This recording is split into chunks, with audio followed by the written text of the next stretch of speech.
Indian trends complete family footwear Gaganagiri complex Ekatmata Chowk camp road Malegaon. Honorable Member Shri Amol Khole. धन्यवाद अध्यक्ष महोदय, आपने मुझे बोलने का अवसर दिया। माननीय राष्ट्रपति जी ने अपने अभिभाषण में सरकार की कई सारी उपलब्धियों का उल्लेख किया और मैं उन उपलब्धियों के लिए सरकार का अभिनंदन करना चाहूँगा जिनका लाभ अंतिम पंक्ति में खड़े अंतिम व्यक्ति तक पहुँचा हो। राष्ट्रपति जी ने अपने अभिभाषण में नए संसद भवन के निर्माण की बात की, गर्व की बात है। लेकिन सवाल ये उठता है अध्यक्ष महोदय कि जिस देश की सार्वजनिक स्वास्थ्य व्यवस्था कोरोना की महामारी में बुरी तरह से एक्सपोज हुई हो, उस देश की प्राथमिकता क्या होनी चाहिए? नया संसद भवन या हर जिले में हर संसदीय चुनाव क्षेत्र में एक सुसज्ज अत्याधुनिक सार्वजनिक अस्पताल? देश की प्राथमिकता को नजर रखते हुए सिर्फ 22 एम से कुछ नहीं होगा। देश की प्राथमिकता को नजर रखते हुए पहले अस्पताल और फिर संसद भवन, इस पर आत्मचिंतन हो, ये मेरी गुजारिश है। Please silence, please. बिदुर जी। और वैसे भी इस संसद भवन की मांग किसी ने नहीं की है, लेकिन हर सांसद मेरे इस बात से सहमत होगा कि हर संसदीय चुनाव क्षेत्र में एमपी लैड फंड के तहत होने वाले विकास कामों की मांग जरूर हो रही है। इसलिए मेरी दरख्वास्त है कि इस एमपी लैड फंड को अविलंब पूर्ववत किया जाए। इसमें अभिभाषण में केंद्र और राज्य के सरकारों के बीच कोऑर्डिनेशन की भी बात की गई। माननीय minister of finance state Anurag ji यहां उपस्थित है। मैं आपका ध्यान आकर्षित करना चाहूंगा कि महाराष्ट्र की सरकार को जीएसटी की 25,000 करोड़ की राशि प्रदान होना बाकी है, उस पर अविलंब विचार किया जाए। राष्ट्रपति जी ने अपने अभिभाषण में युवाओं के रोजगार की बात की। इस सरकार ने सपना दिखाया था कि सालाना 2 करोड़ युवाओं को रोजगार मिलेगा। अजी मिलना तो छोड़िए, जो हाथ में था वो भी चला गया। आज 1000 नौकरियों के लिए लाख लाख युवा अप्लाई करते हैं और 4th क्लास की नौकरी के लिए ग्रेजुएट्स और पोस्ट ग्रेजुएट्स कतार में खड़े आते हैं। पहले नीम और अब नेशनल अप्रेंटिस जैसे प्रोग्राम, ये जो नीतियां हैं, ये देश के युवा वर्ग के लिए शोषण व्यवस्था साबित हो रहे हैं। क्योंकि पहले नौकरी लग जाती है, फिर माँ बाप शादी कर देते हैं और 2 साल में कंपनी ब्रेक दे देती है ताकि उसको परमानेंट ना करना पड़े और युवा के भविष्य में अंधेरा छा जाता है। इसलिए इन युवाओं के आक्रोश को समझे और इन नीतियों पर पुनर्विचार हो। इस अभिभाषण में और एक बहुत अच्छी बात की गई, वो है आत्मनिर्भर भारत की। जब हमने सुना था कि देश को बिकने नहीं देंगे तो हर किसी को गर्व महसूस हुआ था, लेकिन शायद उसके बाद OLX का विज्ञापन कुछ ज्यादा प्रभावशाली साबित हुआ और वो नीतियों में भी दिखने लगा। बेच डाल, BPCL बेच डाल, BSNL बेच डाल, एयरपोर्ट्स बेच डाल, सीपोर्ट्स बेच डाल। अब डर लगने लगा है कि यह आत्मनिर्भर भारत की बात हो रही है या फिर चुनिंदा पूंजीपति निर्भर भारत की। मैं सचेत करना चाहूंगा कि इस प्रकार से मुक्त अर्थव्यवस्था के आड़े में अगर हम क्रूनी कैपिटलिज्म को बढ़ावा देकर देश के संसाधन चुनिंदा पूंजीपतियों के हाथ में सौंप दे तो देश की आने वाली पीढ़ियां हमें कभी माफ नहीं करेंगी।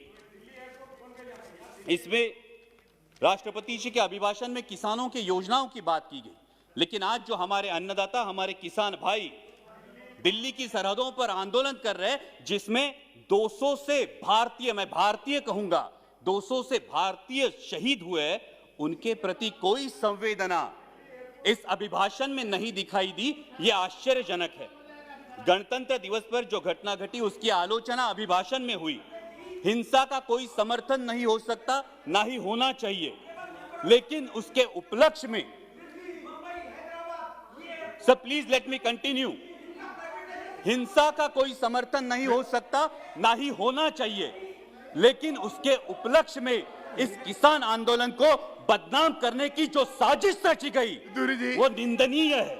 पहले बताया गया कि सिर्फ पंजाब के किसान हैं, फिर बताया गया कि ये तो आड़तीय है, फिर बताया गया कि ये खालिस्तानी है। Please sit down. Bidur ji, honourable member Bidur ji, बैठिए। Bidur ji, please take your seat. Bidur ji, honorable member, please take your seat. So please bring house in order. Why you are angry? Sir, अगर you sit down there. Sir अगर ऐसे बोलेंगे कल इनके नेता भी बोलेंगे तब हम बीच में चलाएंगे, फिर अच्छा होगा सर। No, why? ये जानबूझ के है। Whenever you, नेता बोलेंगे, Vidurji, whenever you will speak, at that time you can tell everything. Why you are stand up every time? Thank you Please, sir. Please. Sir, गणतंत्र दिवस में जो घटना घटी उसकी आलोचना अभिभाषण में हुई। हिंसा का कोई समर्थन नहीं हो सकता, ना ही करना चाहिए, लेकिन उसके उपलक्ष्य में इस किसान आंदोलन को बदनाम करने की जिस तरह से साजिश रची गई वो निंदनीय है। पहले बताया गया ये तो सिर्फ पंजाब के किसान है, फिर बोला गया कि ये तो आड़ती है, फिर बोला गया ये खालिस्तानी है, और फिर तथाकथित आईटी सेल ने और मीडिया के कुछ नुमाइंदों ने उन्हें देशद्रोही करार दे दिया। मैं पूछना चाहूंगा कि सर, जो बाप अपने 18 साल के नौजवान बेटे को बोलता है उठ तुझे फौज में भर्ती होना है, तूने बेल्ट की नौकरी करनी है, जो मां अपने बेटे को बॉर्डर भेजते हुए बोलती है कि अगर दुश्मन ने देश पे गोली चलाई तो तूने अपना सीना आगे कर देना है, तो वो देशद्रोही कैसे दिए जाते हैं? सर, आज बेटा सियाचिन में -डिग्री सेल्सियस में देश की रक्षा कर रहा है और उसका 70 साल का बूढ़ा बाप दिल्ली की सरहदों पर अपने हक के लिए कड़ाके की सर्दी में आंदोलन कर रहा है, तो किस मुंह से बोलेंगे जय जवान जय किसान? और सर, आज तो देश को 2 नए शब्द मिले हैं, उसमें से एक है आंदोलन जीवी। मैं शुक्रगुजार हूं इस शब्द के लिए, कारण महाराष्ट्रातले भाजपचे नेते सतत उठसूट आंदोलन करत होते, त्यांना काय म्हणायचं ते आम्हाला या शब्दामुळे कळलं। पण ज्या कष्टकरी वर्गासाठी आमचे बाबा आढावांसारखे सामाजिक कार्यकर्ते वयाच्या 90 ठामपणे उभे राहतात, ते मात्र महाराष्ट्राचा अभिमान है। लेकिन मैं पूछना चाहूंगा सर आपके माध्यम से कि जिस देश की स्वतंत्रता की बुनियाद ही आंदोलन हो, उस देश में इस बात का प्रयोग कैसे किया जा सकता है? सिर्फ 1 मिनट में कंक्लूड करूंगा सर। यहां पे कई माननीय सदस्य बोलते हुए उन्होंने परराष्ट्र में जिन्होंने अच्छी बात की उसकी सराहना की, लेकिन ये कैसी विडंबना है सर, जब ब्राजील के राष्ट्राध्यक्ष संजीवनी की उपाधि देंगे तो हम खुश होंगे, जब अमेरिकी पूर्व राष्ट्राध्यक्ष हाउडी मोदी बोलेंगे तो हम तालियां बजाएंगे, और जब कोई विदेशी मानवता के दृष्टिकोण से किसान आंदोलन पर टिप्पणी करेगा तो फिर वो फॉरेन डिस्ट्रक्टिव आइडियोलॉजी हो जाती है। सर, ये बैरिकेड्स लगाना, ये फेंसिंग करना, ये किस प्रजातंत्र का लक्षण है? सर, महामहिम राष्ट्रपति जी ने अपने अभिभाषण में आर्य चाणक्य के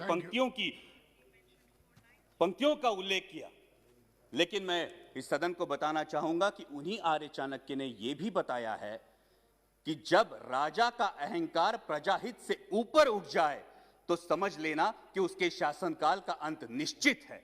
और इसीलिए मैं दरख्वास्त करूंगा कि संवेदनशीलता से इस समस्या का किसानों के हित में हल निकाले, ताकि फिर हर देशवासी गर्व से कह सके जय जवान जय किसान।